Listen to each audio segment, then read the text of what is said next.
Guidelines. Some what? All right, so we're going to be identifying, clarifying, and writing up our mission shortly. Some guidelines before we do that, though. Number one, everyone has a mission. Say it with me. Everyone has a mission. One more time. Everyone has a mission. Everyone has a mission. You're not here to take up space. There's a reason for every cell and every part of your body. There's a reason for everything in the universe. There's a reason for you. It's really easy. If you are important enough for the Great Spirit to breathe life into you, you have a mission. That's it. Number two, your mission cannot be fulfilled in this lifetime. Say it. My Jonathan Livingston Seagull was asked, how do you know if you've completed your mission? His answer was, if you're breathing, you're not done. Your mission cannot be completed in this lifetime. Number three, your mission should encompass both business and personal life. Say it with a my. Ready? My mission should encompass both business and personal life. Your mission is your thread that runs through everything. It's the roots you build your life on. If your mission is to empower, it's not just in seminars you empower people, all right? You empower people in your business and your family and your friends and your employees. Understand? That's who you are. If your mission is to add beauty to the world, you can't have a home that looks like a pigsty. That's not your mission. You understand? Yes or no? It's something that runs throughout. It's a general piece that runs. You may have some specific ways that you can express that mission, but in general, you know. Your mission is not your job or your business. Say with the my. My mission is not my job or business. Your mission is bigger than your job or your business. It's bigger. What's the word? Bigger. Your job or your business is part of your mission. Not the other way around, okay? Your mission is not your role. Say with the my. My mission is not my role. It's bigger than your role. Your mission is not being a mother or a wife or a father or a friend. That's not your mission. Those are roles. What are they? Roles. Your role may be part of your mission. So, for example, rather than saying, my mission is to be a good wife or a good mother, it may be to support or to encourage or to guide. Yes? Yes. You understand? Yes? Yes. So I don't want to see anything that, you know, my mission is to be a good mother who, no, that's not your mission. That's your role. That's a way of expressing your mission. Right? My mission is to nurture nurture growth in young people. Hey, now you can go further than that. Yes? Okay. Your mission is based in serving others. Say with the my, please. My mission is based in serving others. Henry Ford said this. He said, real success is to do more for the world than the world does for you. I'll say it again. Real success is to do more for the world than the world does for you. Your mission is based in action. Say with the my, please. My mission is based in action. One more time. My mission is based in action. So remember the definition. Sent to perform a task. Sent to perform. What is it? Perform. That's a doingness, isn't it? It's an action. It's a doingness. You're here to do, not just to be and have. Let me ask you a question. Raise your hand if you ever heard the advice that you're not a human, you're a human being, not a human doing. Raise your hand if you've heard that advice. Let me just say this right now. I understand where that advice is coming from, but don't take it literally. Don't take it literally or you'll turn into a slovenly pig doing nothing with your life. If you're just here to be, that's not about you. Frame it any other way you want. It's about you. I'm just going to be. Great. What are you doing for anybody else? It doesn't say what, you know, maybe someone, Maybe someone who's totally enlightened just bees and sits there and meditates, and other people come into their energy if they're that enlightened, and that energy is transferred onto those people, and they walk out enlightened too. That's a doingness, even though you're not doing. You understand what I'm saying? So you understand where I'm coming from, right? The intention of that philosophy of that you're a human being, not a human doing, is to have the intention for you to have balance. What's the word? Balance in your life.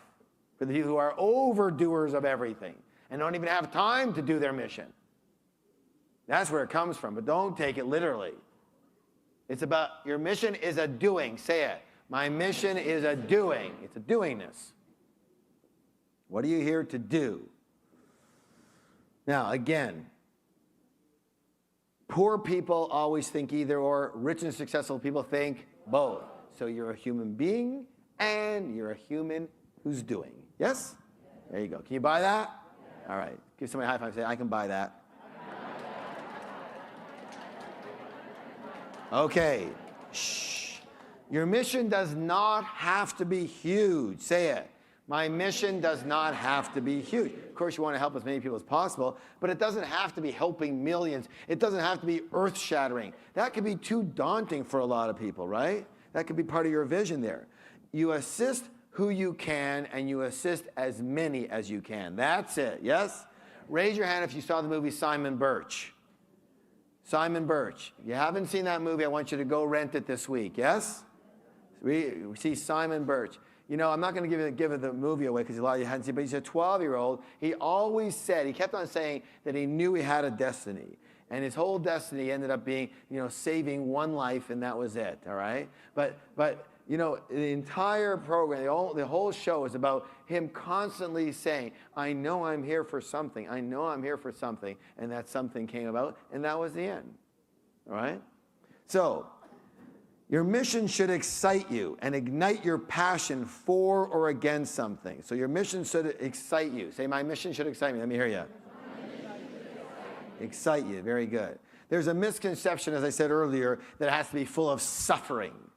You know, it's just the opposite. Your mission should give you the greatest sense of fulfillment and joy, or else why bother? Understand? It's all of it. It's learning and growing. It's enjoying, and it's adding value. What's with this, you know, either or crap here? I can add value, I can learn and grow, and I can enjoy it.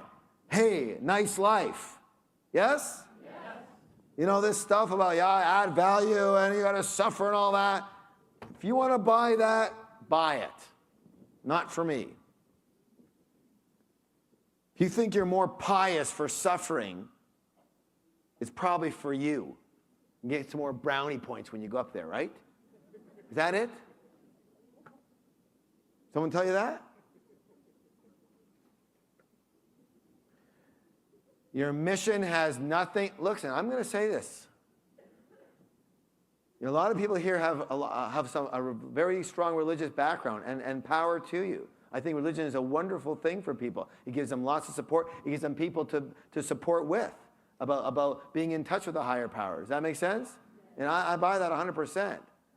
But any time the belief system doesn't work for you in a way that's empowering, I would question it. That's all. And reframe it in a way that does work, that is empowering. Your mission has nothing to do with money. Say it. My mission has nothing to do with money. Say it again. My mission has nothing to do with money. This part of it, your mission part, has nothing to do with money. Later on, we'll be bringing it in. All right? No problem with your vision, but not your mission. It will translate into money. See, the seed eventually turns into fruit, but money's not the base. So just forget it for now, and rest assured we'll bring it in later. Your mission is something you can control from your end. Say it. My mission is something I can control from my end. Your mission cannot be to make people happy. You cannot make people anything. Especially if you try to make people happy, you know what kind of life you're going to lead. You understand? So you have to be able to control it from your end. So you can help people, but you can't make people. Your mission may be to entertain or to add humor or to support people, but it's not to make them happy. They can become happy because of what you help them do. But you can't make them anything, yes? So make sure you frame it that way. Coaches, really be listening here. This is important. You may already be living your mission at some level. Say it. I may already be living my mission at some level. There's a good chance you are, because you get directed in certain ways. The key is to recognize it. What's the word? And practice coming from your mission in your day-to-day life so you can live more fully and enjoy it. It's one thing to go to work and do your work and go, oh my God, another day. Oh, Jesus, I hate this thing. It's another thing to come from a place of your mission and say, why do I do this? Because this is what I do. This is what I'm here for. This is what I'm good at. This is my talent. This is what I'm here to express. Now you go to the work with a whole different attitude, yes or no? So you can do the same work, but you come from your mission. It's a whole different base of being, yes? Your mission is Spirit's work. Say it. My mission is Spirit's work. Thank you. Good work. Your mission is always positive. It's always about spreading light in your own special way. It's never about spreading darkness or negativity. It's life affirming. So please don't concoct that you're hurting people or creatures or the planet is okay in the name of spirit, because it's not. You made it up. Your mind made it up. By the way, again, only the fear-based human mind can make up that kind of story, that it's okay to hurt in the name of some righteousness. And when people do that, those who act on those thoughts, we have a name for them. They're called terrorists, who make up some story that it's okay to hurt people, hurt creatures, hurt the planet in the name of something bigger. You're called terrorists. You choose your mission. Say it. I choose my mission. Say it again, please. I choose my mission. Tell somebody else, please. I choose my mission. Thank you. I choose my mission. So, in my experience, your mission doesn't usually come in the form of a burning bush. And a lot of you have been waiting for it. And it doesn't come that way. You look inside. Where do you look? Inside. You look at your life and all the things we've been doing to express the clues. The what? Clues. And which is what we've been doing.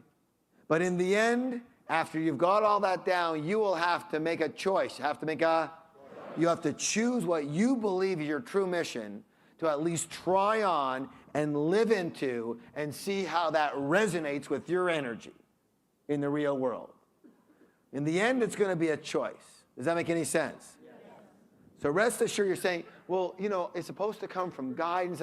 Look, the guidance ain't coming from anywhere there. It's coming through here. You understand? Yes. That's where your guidance comes from. It might come from a higher power, but it's going to come through you. It's not going to be, oh my God, the speaker fell down. That means that.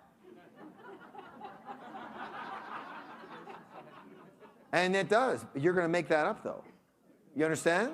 You're making it up right there on the spot. Concoct whatever you want into it. But you will have to choose. So isn't that freeing that you get to choose your own mission? Based on all the clues that you've got. You get to put them together and say, I think this is my mission. I'm choosing this to be my mission. I want this to be my mission. Is that okay? Yeah. It's the only way you can do it. You have no other way of doing it. You have to choose it. You're going to choose your mission. There's not going to be any check marks in the sky, but there will be a definite feeling in your heart and your spirit. And you'll get a great sense of satisfaction and meaning and fulfillment and joy from it. And just reading it, you'll go, yeah, that feels good. That's your clue. That's your check mark. That's your burning bush right here. Got it? Not out there somewhere. All right. You find your mission in your heart. Say it with me. I find my mission in your heart.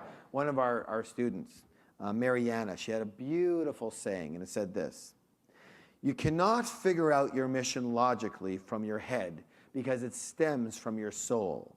It is a spiritual contract, not a practical one.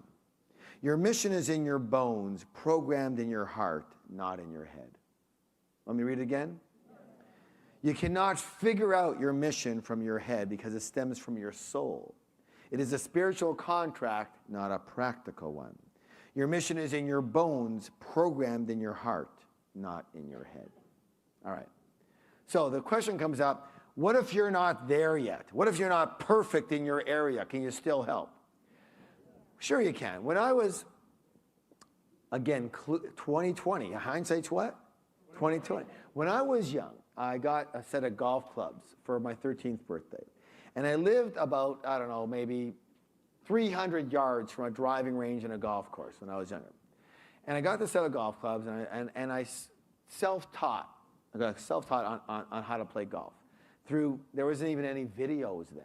We still had 8 tracks, you know. And I did it through books, you know, the Jack Nicklaus book and that book, and watching and just, you know, how people did it then. And I never had any lessons, but I was self-taught, and I was pretty good. Raise your hand if you golf at all. So I was 14, and I was shooting 82, 83. Not bad, right? And I wish I could do anything close to that today.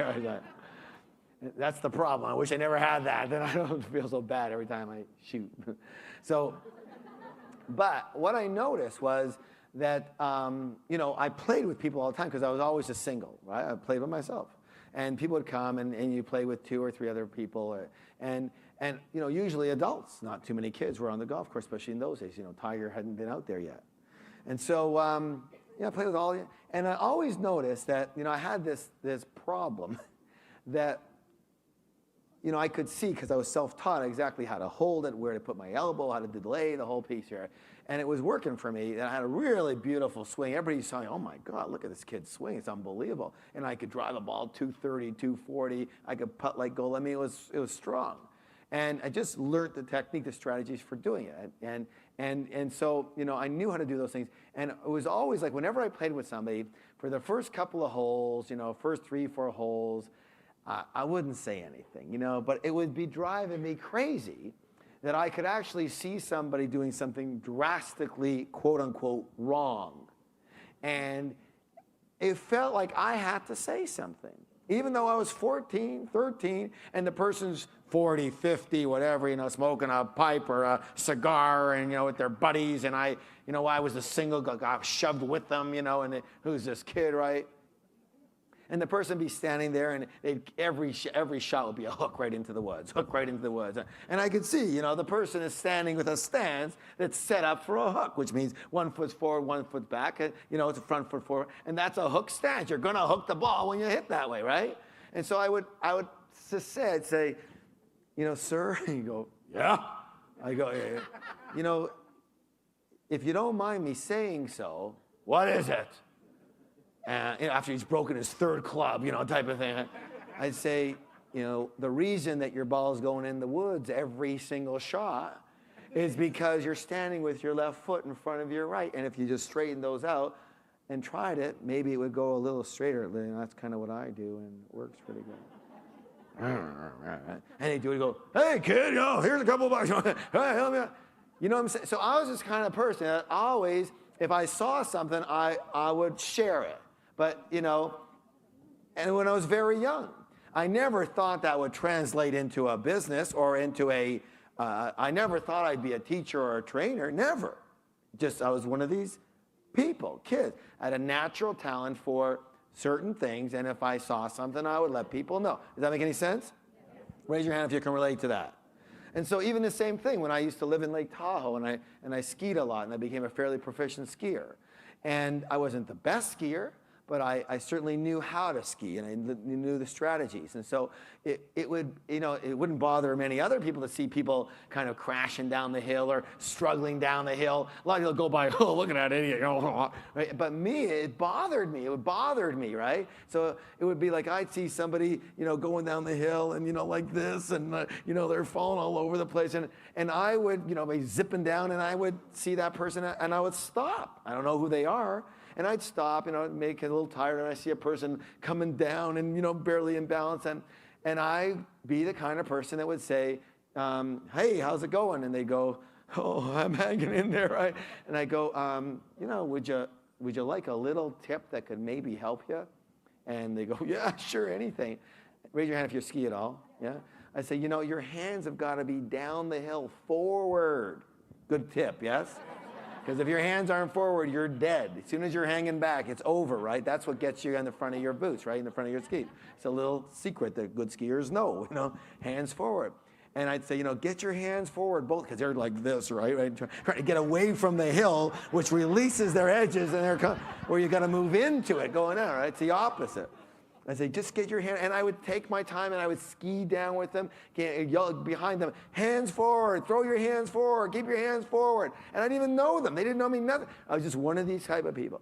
So now, again, 2020, right? Now I look at myself, I say, well, obvious. I used to like to help everybody, empower them. If I knew something, I would share it. But ask me then if I was going to be a teacher, trainer. What are you, crazy? Why would I do that? I don't have nothing to do with it. I'm going to be a builder. I'm going to be this. I'm going to be a lawyer, right? Yes? So you got to look back at those type of things there. So if you're not there yet, though, if you're not like really excellent, can you still help people who are still coming up the road? Yes or no? See, I shot an 82, 83. I couldn't help people who were shooting 72, 73 at all. They could help me, but I couldn't help them. But I could certainly help golfers who were shooting 90, 100, 120, 130, right? Same thing, if you've lost 50 pounds and you have 20 more to go, and you find a person who needs to lose 100 pounds, can you help them? Of course you can help them. In fact, you could help them in a way that probably a skinny person couldn't help them. They're looking at them, look, they're naturally built like that. You know, that's why. But you say, no, I used to weigh 280 pounds too. Really? And I can show you how to do that now. Yes? So if you're at a level 3 in your arena, can you still help level 2s and level 1s? Absolutely. And the key is, listen to this, by helping level 2s and level 1s, you move up to a level 5, 6, 7, 8, 9, 10. That's how you grow, by helping others. Because when you teach, you learn. When you help, you learn. When you help, you grow. Yes? When you live your mission, you grow. Your mission will force you to grow. So say it. My mission will force me to grow. So before we actually write our mission statements, we have one more exercise. Here's what I want to do.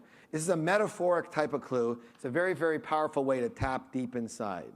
What I'd like you to do right now is I'd like you to close your eyes. You can keep your notebooks handy. Close your eyes. Just relax.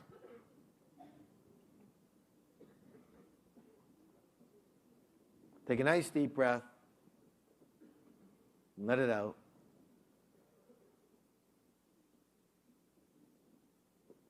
Once again, let it out.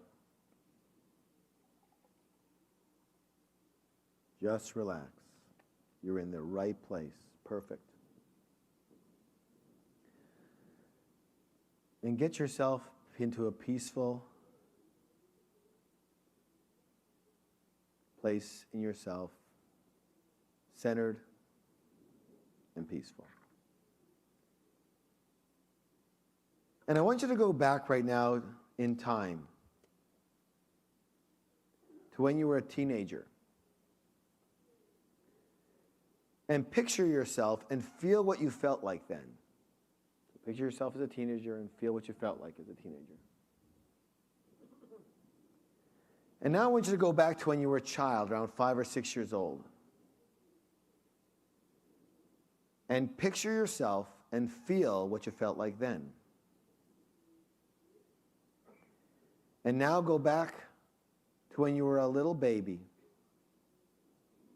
And picture yourself and feel what you felt like then. And now, back to when you were in the womb. And feel what you felt like then. And now, before the womb, a spirit floating in the darkness. And you hear a voice. And you know exactly who it is. It is the voice of the universal force, the Great Spirit, the voice of God. And the voice tells you it's your time to come to earth. The voice tells you your mission. It tells you exactly what you are being sent here to do, how you can help. What does the voice say? Open your eyes, Do not think, do not edit. Put your pen in the opposite hand than you normally write with and write the answer to that question. The voice tells you exactly what you're being sent here to do, how you can help, what does it say from that place. Write it with your opposite hand in silence. Keep writing no matter what. Don't edit, don't think. The voice just gave it to you. Boom.